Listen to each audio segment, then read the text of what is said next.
Hi everyone, in this video I will tell you about the how to enable or disable the call forwarding in Samsung Galaxy S24.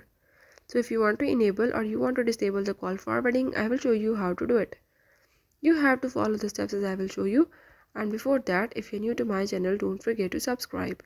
Now let's watch the video.